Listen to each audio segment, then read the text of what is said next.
Hey everyone, it's Bria and welcome to episode 6 of In Not Of. Today I wanted to talk about why the phrase side hustle triggers my fight or flight response. And I think in order to talk about this, we kind of have to talk about this phrase or idea of first world problems. And it's a very unfortunately named concept, but it's one that I think many of us have heard thrown around. When I hear that phrase, I think so often what people are trying to say when they say first world problem is so complex, actually. I think they're trying to say, I can't relate to a version of reality where the thing that is making you feel upset or sad or anxious feels like an immediate problem to me. Or I'm envious that you live a life where you have the mental space for something like this to even register as a problem. So when I was outlining this episode, I was in a headspace of sometimes I have these moments where I can kind of like pull myself out of my first person experience and kind of see myself from this third person view. And I had a moment like that. I just kind of pictured myself from the outside. I saw myself from this bird's eye view in my Tesla driving from my 2,700 square foot house in the suburbs to ballet class, stressed because I was running 2 minutes behind, drinking a large matcha latte, listening to Lana Del Rey. I find myself sometimes having these little mini existential crises where I feel like I'm suddenly seeing myself embody the type of person that I might not have taken seriously in the past or might have ridiculed or maybe still do sometimes not take seriously. And this urge to see the external version of myself has happened to me a lot recently. And it's been on my mind because I've had many people point out to me, and honestly, even myself pointing out to myself, how fortunate I am. I have been able to maintain a better than decent life through some really difficult circumstances, economically, physically, family things, emotionally. And I have more than a lot of people have. And something that I noticed myself doing is swinging between two extremes. One extreme being catastrophizing and making my problems bigger than they are, telling myself that I have nothing and my life has fallen apart. And the other extreme is minimizing and, telling myself I don't have real problems at all and I have nothing to be complaining about. And neither of those are necessarily healthy, nor do they help me deal with the emotions that I'm feeling. And I started reading a book recently that had a passage that really resonated with me that I had to read over a few times just to internalize it. And I'm kind of paraphrasing, but sort of the idea that the stressors that you experience are relative to your brain. So the things that make you feel like you're not okay or that things are going wrong in your life, those are going to be relative to your experience.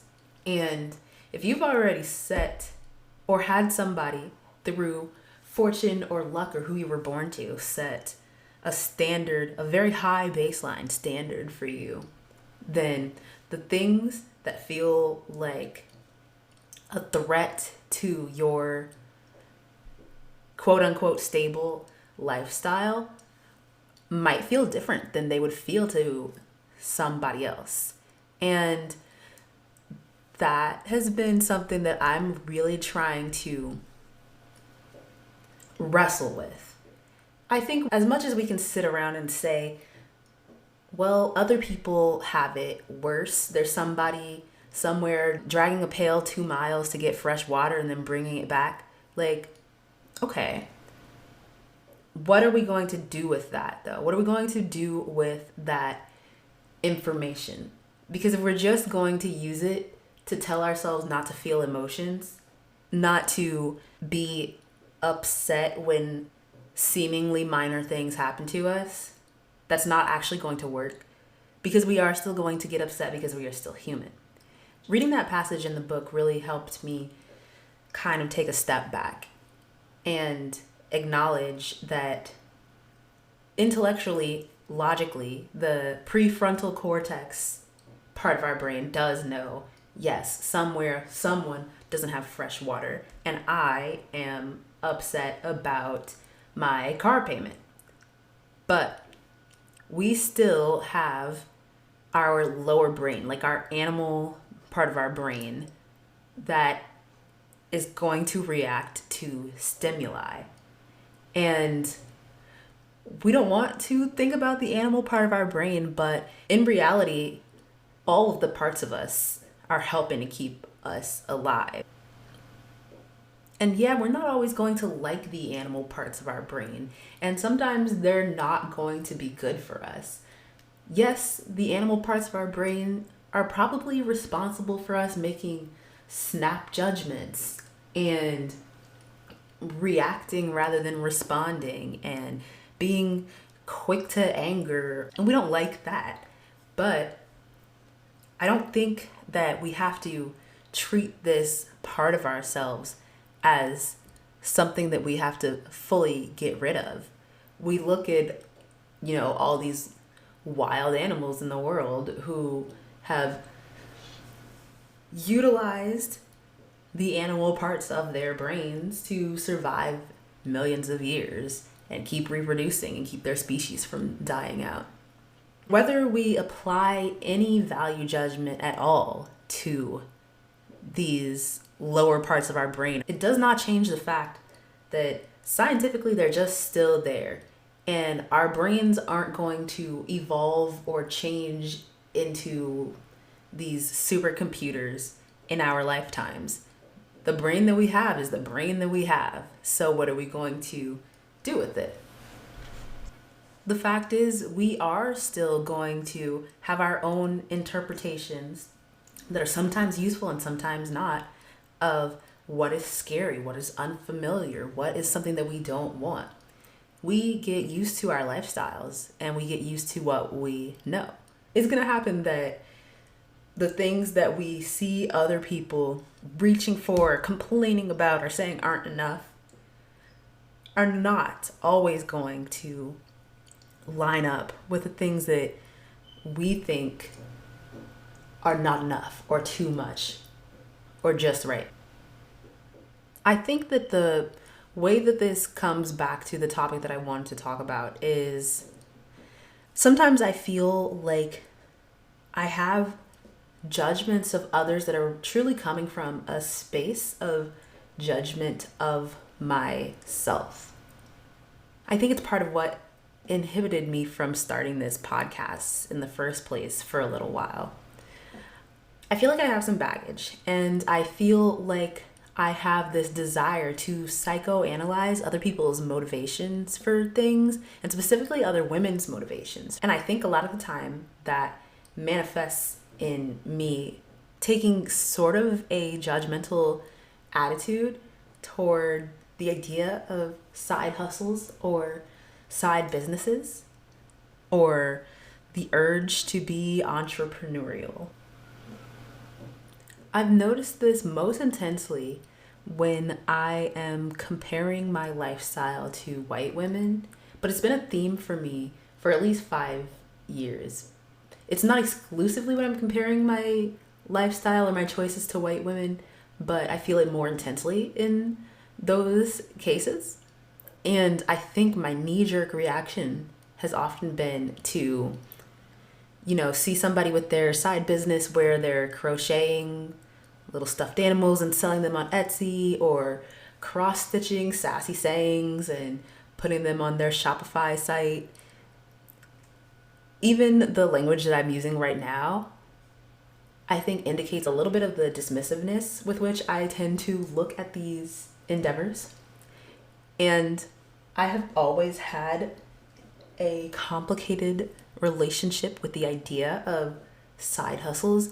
Even the language of side hustles I think some of it is rooted in very real, righteous frustration, I would say, about things that just don't sit well with my soul. I think one is the simple and obvious major gripe that I have with capitalism. The idea that there are people who are struggling to have a roof over their head and have things to eat. One of my ideals is I don't want to have to do more than my fair share of labor to get what I believe I deserve. And that's not saying I don't want to work, although some days I don't feel like it. But I think the feeling of having to labor harder than others for things that I either believe should be more accessible, like housing, which is basically a human right, or put in labor that I'm not reaping the value of. And I do think that this is kind of inseparable from my experience as a Black woman in America living under American capitalism. As someone whose ancestors' labor and lives were stolen, as a Black woman in America, I should not have to have a side hustle, period. It's what I believe. I think there's also a little bit of recognition of the inequality of it all. I think I have a strong emotional reaction to the idea that, okay, we have Maslow's hierarchy of needs with food and shelter on the bottom and self-actualization on the top, and my own perception, I suppose, that women of a certain social status are going after entrepreneurial pursuits in order to hit that self-actualization point on the hierarchy of needs, while there are many, many other women who don't even have the time or space or safety or opportunity to think about that because they're over here trying to make sure that they just have shelter and just have food, the very bottom of the pyramid. I even feel like some of it is baked into the language around it. Like, you listen to who describes their work as their passion project or a woman-owned business, a labor of love, and who describes their work as a side hustle or a second stream of income to tide them over or to get them through difficult times. There's a level of frustration with the idea that for some people, this can be a source of joy and fulfillment, and for others, we're still just focused on survival. I feel like Black women are the ones who use phrases like side hustle because it actually is a hustle in the way that I would describe it. As in, I am trying to build generational wealth from nothing. And in order to do that, I have to show up to my 9 to 5. I have to do amazing at it. I have to get all these promotions. And in addition to that, I have to find some other way to make money outside of my 9 to 5. And I have to present myself as a brand on the internet and all of these things. And some of it is just a genuine frustration with the idea that we are having to extend ourselves so far to catch up with whatever is sitting in somebody's trust fund. So that's the first part of it. That's kind of like the socio-political reason why I feel like I have a strong reaction to the idea of side hustles. But I think the next one is a little bit more about emotions and values and what I think is important in life. And for that, I think an ideal that I have is I don't want labor to take up too much of my life. I don't want to live to work instead of working to live. When it comes to being in but not of, I think of myself as in a capitalist system that my mind, body, and spirit were not designed to thrive in. I just don't feel that we, as humans, were made to thrive under capitalism, because I think it requires some to go without for others to get ahead. And we all now have this task of wrestling with it. And I think that the emotional cognitive dissonance comes in because sometimes working within it, doing our best within it, can feel like giving up, and trying to find that line or that happy medium space where we are surviving or thriving without feeling like we have just given in to something that doesn't reflect who we are, or even questioning, should I just tell myself that this reflects who I am? It can feel difficult. It can feel like I'm saying, this system is not what I'm made of. It's not what I'm made for, but it's all I'm going to focus on. And if it's all I'm going to focus on, then does it matter that I recognize that it's not part of my identity? There are those genuine, I think, righteous frustrations and righteous angers that I have. But there is some part of it, maybe it's a tiny part, maybe it's a small-ish part, but I do think some of my knee-jerk rejection of people's pursuits, some of it's got to be rooted in a non-zero amount of internalized misogyny. I think that as a woman, I am conditioned not to take other women seriously, and sometimes not to take myself seriously. I think about how frequently I apply this dismissiveness towards women's businesses while not even thinking about men. Sometimes it's the fact that I am not comparing myself to men, so I don't really feel a need to compete.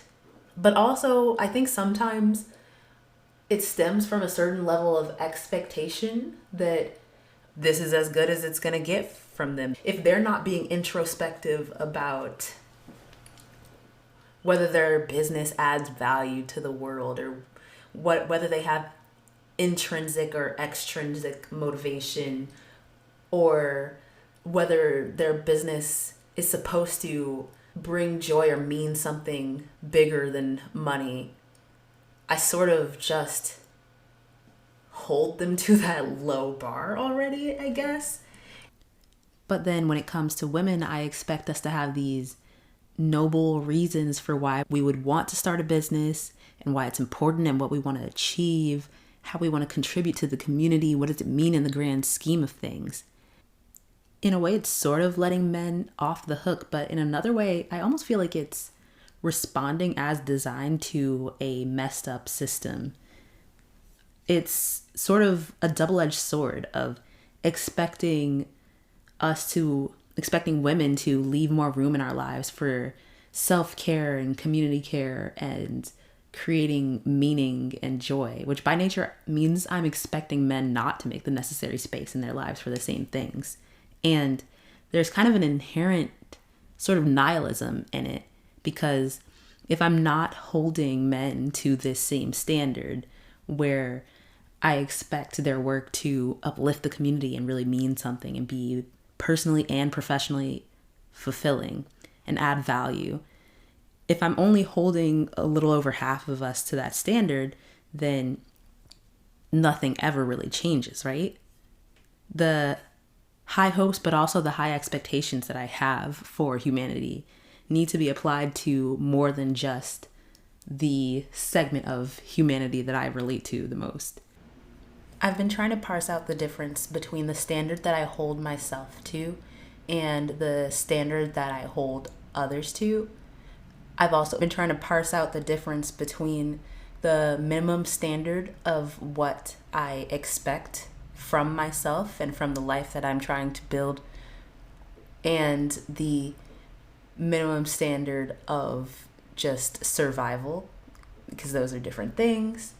I've been trying to be very intentional about being clear to myself about what I intend to work for and build for myself and provide for myself without imposing what I consider is a pretty high standard onto everyone around me. All that I can control is what I do and my expectations. And so I think that for myself, I don't have much interest in doing something that doesn't feel valuable to me when it comes to things like side projects and side hustles. And some of that is a privilege. I think about my knee-jerk tendency to dismiss people's businesses as just a cash grab or something that they're not doing because they just have a passion for it. You know, in the past I've been like, oh, they're just another eyelash extension business. They're just doing it for money. It's not like they're passionate about eyelash extensions.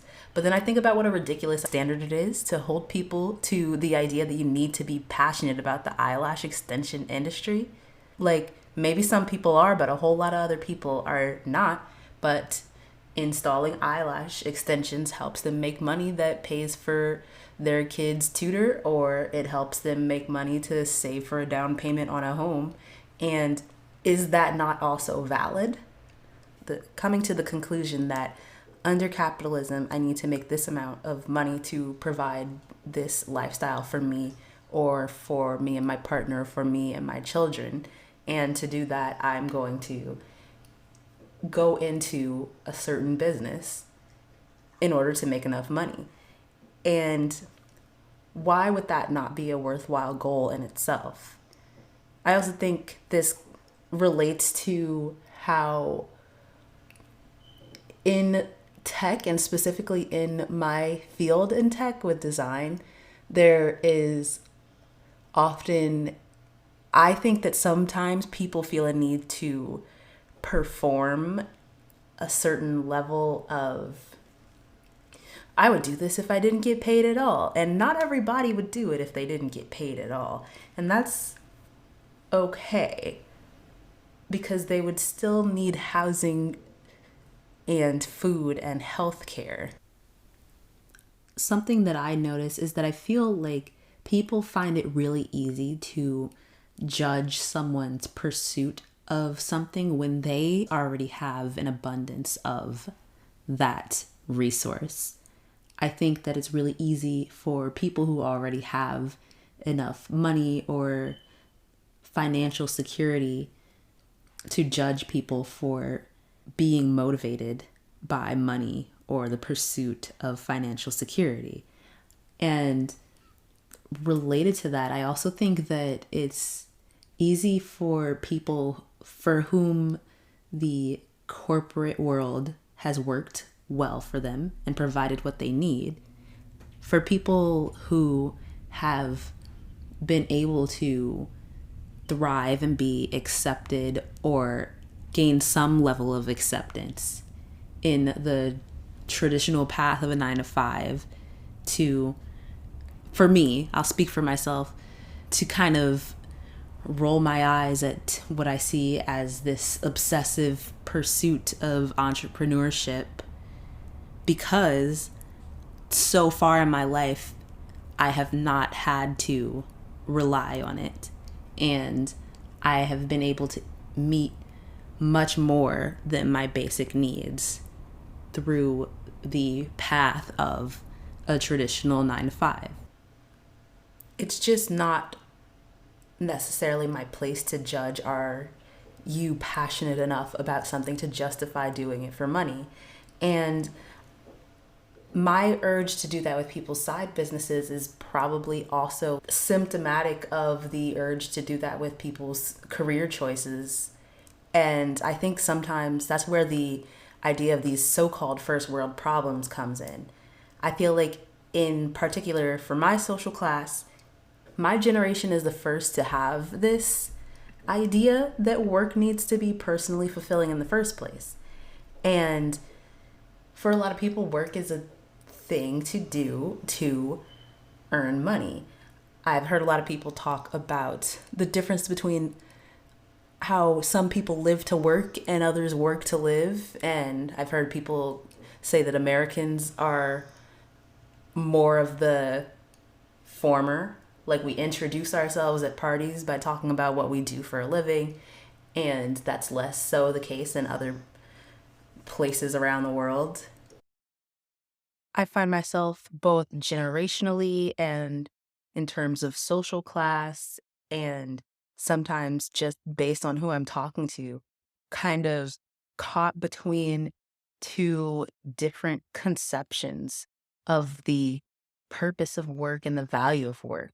And so when I'm thinking of this persona in my head of this very stereotypical Mormon white lady from Utah whose husband has some big corporate job in addition to all of these like real estate investments, who's on like baby number 3 or 4 and wants to pursue some sort of work or side project because she needed to stimulate her brain or be able to talk to adults outside the home and not just think of herself as a mom. Like all of these things that even in my voice, you can probably hear a little bit of sarcasm because to me, they don't feel necessarily as much like real problems as the reasons that a lot of people that I know in my personal life, almost all of the people that I know work.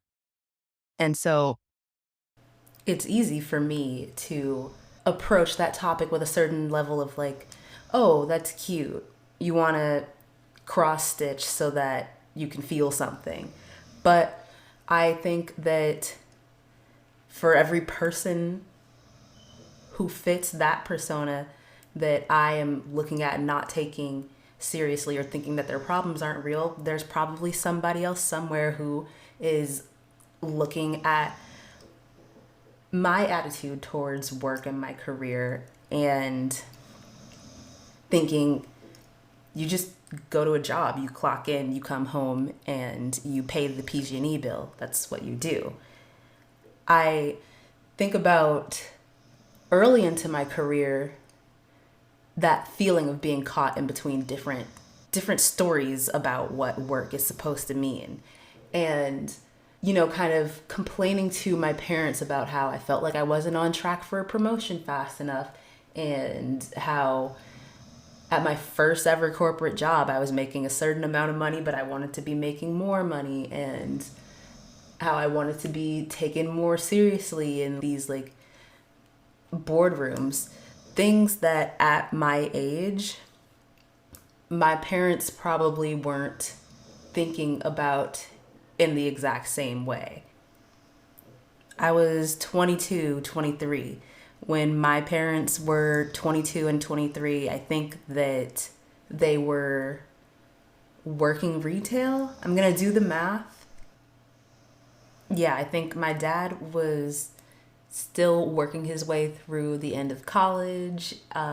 So both of them were working either retail or customer service jobs that didn't have a lot of room for advancement at the time. And so I'm over here complaining about like, I want to know what's my track to get a promotion. I want to be leading these meetings and being taken seriously. I want to figure out what's my track so I can be making $80,000 a year by next year and $100,000 a year within the next 2 years.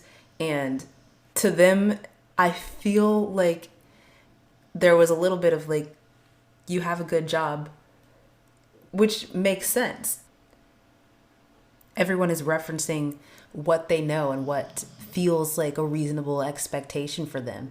But for me, I felt like I was caught between these two different conceptualizations of work, where maybe some others' benchmark that they were judging was like, do you have a job? Are your bills paid? Are you able to like set aside a little bit for a road trip or something? And to me, I'm comparing myself to these people who are just like on track to lead whole departments by 30 and speak at conferences and be these thought leaders, and feeling like I'm falling behind.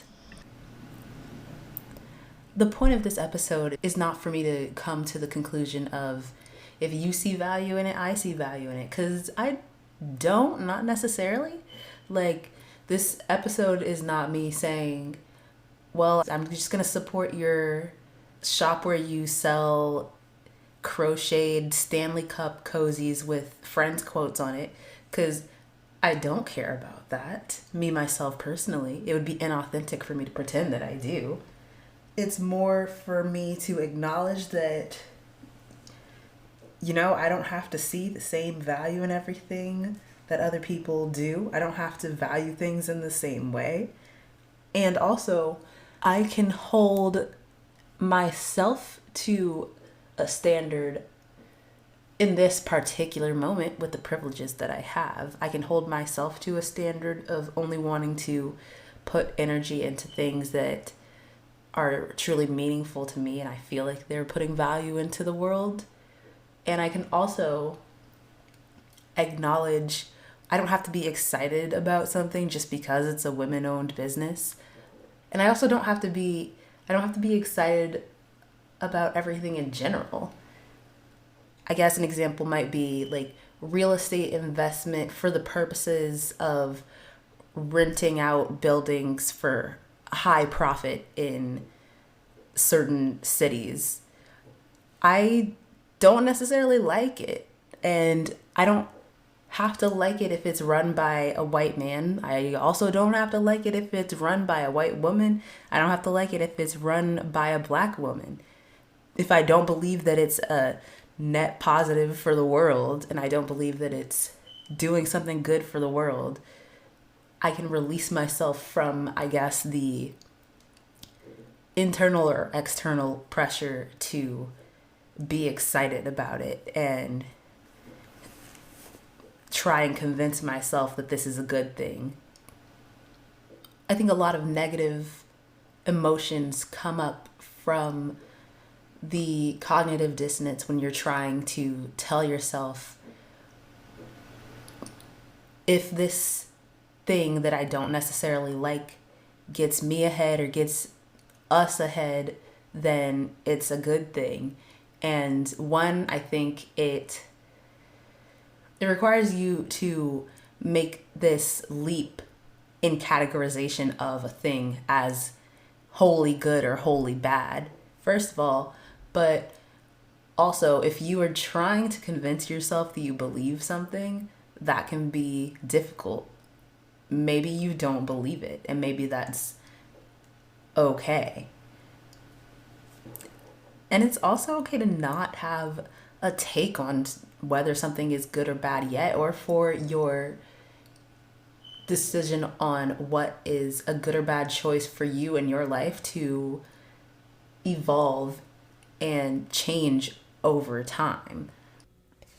I think for a while I was hesitant to start this podcast at all, out of fear of how I might be perceived. I think I was pulling back into that third person view that I mentioned before and imagining myself as just somebody's navel gazing, Lana Del Rey listening wife, starting another podcast about mental health and spirituality and feelings. I was preemptively dismissive toward my own ideas because I was holding them to an incredibly high standard, and I was holding the output to a really high standard.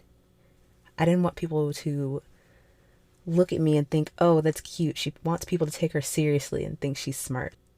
I was so worried about being seen as one of those girls, and I think that's just kind of silly. So now I'm really trying to let go of that and just be. I guess my truths for this episode are the fact that something doesn't hold value to me can be a neutral statement. I think about how minimalism itself, just as one example, is held up as a virtue. Being happy with less can be a good thing, but I think that performing happiness with less as a way of projecting oneself as more moral or more enlightened than your peers is probably not that good a thing. It's kind of more of the same unhealthy competition. And that's just one example. So I think If I don't value the pursuit of money as much as someone else, that doesn't mean that they're toxic and unfeeling and I'm more in tune with myself and the world. It doesn't mean that I'm lazy and loosey-goosey and they're serious and survival of the fittest is going to favor them. It can just be a neutral statement. Someone can value something more than I do. I can value something more than someone else does. Our values might not line up, and that doesn't have to mean one person's wrong and the other person is right. The second truth for this episode is I can focus on what's valuable for my own life. So I saw a tweet last night from a social worker and author named Mina B that said, just because someone's choices don't align with your values doesn't make them unhealthy. And I think I really needed to read that. For example, am I currently skipping family events for work events? No. Do I understand why people do it? Yes. What I see as someone being too personally involved in all of their extended families' drama and needs and spreading themselves too thin to help everyone might be their way of doing what's in their power to hold the family together. It's not for me to say my boundaries are the right boundaries and anyone who doesn't apply them in the same way that I do is doing it wrong. And then the third and last truth that I'll kind of end this episode on is saying I want more doesn't mean I'm greedy, and it doesn't mean I'm asking for too much. Recently, I was looking at these old pictures of myself from my preschool graduation. Shout out to Whitney Young in Hunters Point. And I was just looking at my little face and I thought about how it is so much harder to judge myself when I think of myself as just that little girl with more life experience. I think if I were in charge of taking care of that little girl, and spoiler alert, I am, if what she wanted and what she desired in order to thrive and feel joy and fulfillment was more than I currently had available to me, if I were in charge of her, I would think, well, how do I get that? And not, how do I get her not to want more out of life? Especially in the past week, that's something that I have been trying to keep in mind. When I have these moments where I feel like I'm asking for too much, I picture myself as that little 4-year-old girl, and it gets me to pause and take a step back. That's really all I have for episode 6. Thank you so much for tuning in to In Not Of. As usual, definitely follow the podcast on Apple Podcasts, on Spotify, or on YouTube, wherever you get your podcasts. Also, follow innotOf.podcast on Instagram. I always post there when I release a new episode, and it would really mean a lot to see your support.